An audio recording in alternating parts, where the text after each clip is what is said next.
प्रेम और विडंबना। बेताल पच्चीसी की 14वीं कहानी। प्राचीन काल की बात है। पावन नगरी अयोध्या में राजा वीरकेतु का शासन था।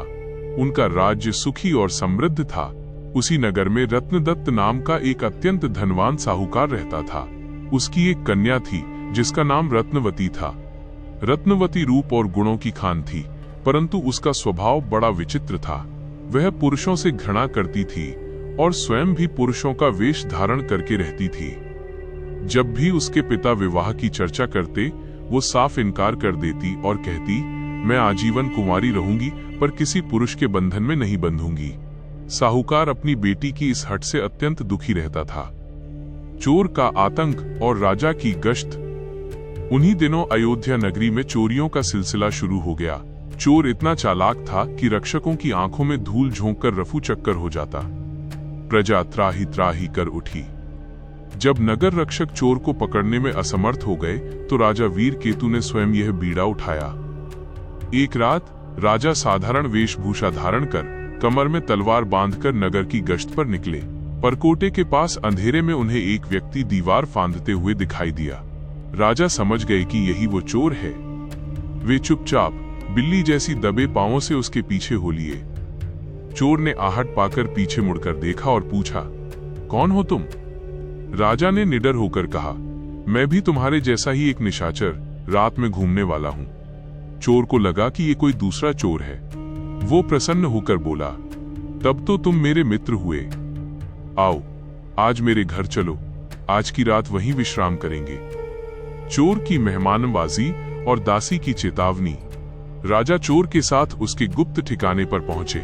चोर ने राजा को, जो कि उसके लिए एक साधारण चोर मित्र था, बहुत आदर सत्कार दिया और एक कमरे में बिठाकर कहा, मित्र, तुम यहाँ विश्राम करो, मैं अभी कुछ प्रबंध करके आता हूँ। जब चोर बाहर गया तो वहां काम करने वाली एक दासी कमरे में आई। उसने राजा के तेजस्वी मुख और राजसी लक्षणों को पहचान लिया। वह दया भाव से बोली, हे परदेसी, तुम यहाँ कहाँ आ फंसे? यह स्थान यमराज के घर जैसा है। वह चोर लौटकर आएगा तो तुम्हें जीवित नहीं छोड़ेगा, या तुम्हें भी अपने पापों का भागीदार बनाएगा। भलाई इसी में है कि तुम यहाँ से तुरंत भाग जाओ। राजा ने दासी की बात मान ली और वहां से निकलकर अपने महल लौट आए। भीषण युद्ध और चोर की गिरफ्तारी। अगले ही दिन राजा वीरकेतु अपनी चतुरंगिणी सेना लेकर चोर के ठिकाने पर आ धमके। घर घिरा देख चोर समझ गया कि उसका मित्र ही राजा था। वो घबराया नहीं, बल्कि एक वीर योद्धा की भांति लड़ने लगा। उसने अकेले ही राजा की सेना के कई सैनिकों को धराशायी कर दिया। उसका साहस देख राजा भी चकित रह गए, लेकिन अंततः विशाल सेना के आगे चोर की एक न चली। वो पकड़ा गया, उसके अपराध सिद्ध हुए और राजा ने आदेश दिया, इस दुस्साहसी चोर को सारे नगर में घुमाया जाए और फिर श्मशान ले जाकर सूली पर चढ़ा दिया जाए। रत्नवती का हृदय परिवर्तन। जब चोर को रस्सियों में जकड़कर ढोल नगाड़ों के साथ वध स्थल की ओर ले जाया जा रहा था, तब साहूकार की बेटी रत्नवती अपने महल के झरोखे पर खड़ी थी। उसकी दृष्टि उस चोर पर पड़ी। मृत्यु के मुख में जाते हुए भी चोर के चेहरे पर एक अजीब सा तेज और पौरुष था। विधाता का खेल देखिए, जो लड़की पुरुषों के नाम से चिढ़ती थी, वो पहली ही नजर में उस चोर पर मोहित हो गई। वह पागलों की तरह अपने पिता के पास दौड़ी और बोली, पिताजी, आप राजा से कहिए कि वे इस चोर को छोड़ दें। मैं इसी से विवाह करूंगी। यदि यह मर गया तो मैं भी अपने प्राण त्याग दूंगी। साहूकार रत्नदत्त घबरा गया।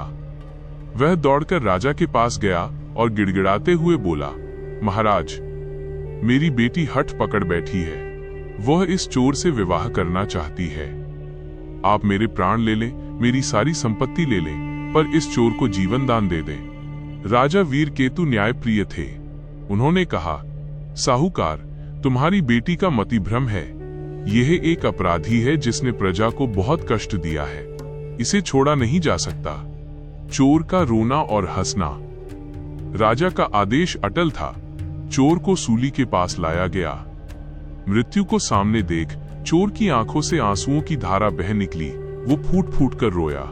लेकिन अगले ही क्षण भीड़ में खड़ी रत्नवती और उसके पिता की दशा देखकर वो जोर जोर से हंसने लगा।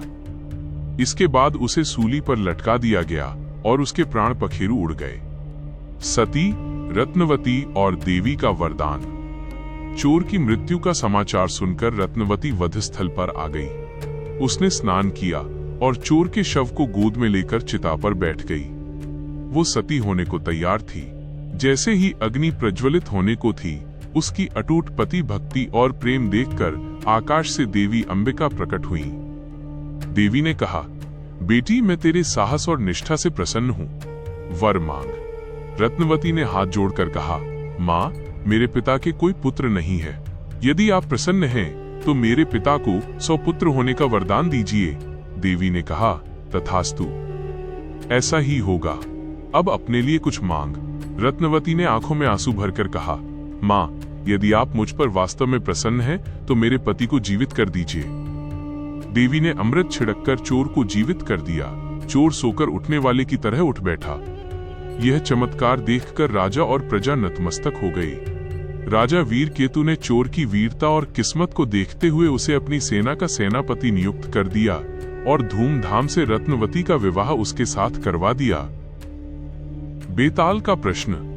कहानी समाप्त कर बेताल ने राजा विक्रम से पूछा, हे राजन, अब तुम अपने मौन का त्याग करो और मेरे प्रश्न का उत्तर दो। वो चोर सूली पर चढ़ने से ठीक पहले क्यों तो जोर जोर से रोया और फिर क्यों पागल की तरह हंसा? यदि जानते हुए भी उत्तर नहीं दोगे तो तुम्हारे सिर के टुकड़े टुकड़े हो जाएंगे। राजा विक्रम का उत्तर। राजा वीर विक्रमजीत ने उत्तर दिया, सुनो बेताल, वो इसलिए रोया क्योंकि उसने साहूकार रत्नदत्त की विवशता देखी। साहूकार ने उसे बचाने के लिए अपना सब कुछ राजा को देने का प्रस्ताव रखा था। चोर ने सोचा कि इस दयालु साहूकार ने मेरे लिए इतना त्याग किया, लेकिन मैं अब मरने वाला हूँ, इसलिए मैं उसके उपकार का बदला कभी नहीं चुका सकूंगा। ये सोचकर उसे दुख हुआ और वो रो पड़ा। वो इसलिए हंसा क्योंकि उसे नियति की विचित्र लीला और स्त्री के मन की चंचलता पर आश्चर्य हुआ। उसने सोचा कि ये रत्नवती, जो बड़े बड़े राजाओं और सुंदर युवकों को ठुकरा चुकी थी, जो पुरुषों का मुंह देखना भी पसंद नहीं करती थी, आज वह मुझ जैसे अपराधी और मृत्यु के द्वार पर खड़े व्यक्ति के लिए मरने को तैयार है। ईश्वर की माया और स्त्री के मन की गति को समझना असंभव है। इसी कौतुक को सोचकर उसे हंसी आ गई। राजा का सही उत्तर सुनकर बेताल फिर से हा हा हा करता हुआ उनके कंधे से उड़ा और वापस उसी पेड़ पर जा लटका।